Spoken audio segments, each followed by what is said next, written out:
Hey everybody, welcome back to One Just Tape. I hope you all are doing great. So in today's episode, I'm gonna guide you through the tutorial video of how to change OpenAI password. So if you are willing to change your OpenAI password but don't know how to, then this video is for you. First of all, to get started, head over to your Google Chrome browser and then in search box type in openai.com and hit the enter. And once you are on the official website of OpenAI, click in that login option and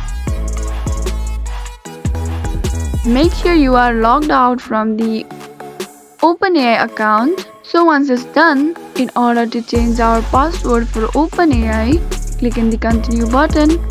Now click in the forgot your password option and again hit the continue option. And you will be receiving your reset your password link on your email. So for that, check your mail and from there you can easily change your password by clicking reset your password option. That's all guys, this is how easily you can reset your OpenAI password or change your OpenAI password. I hope this video is helpful for you. If yes, please do not forget to subscribe to our channel and also press the notification bell for more updates.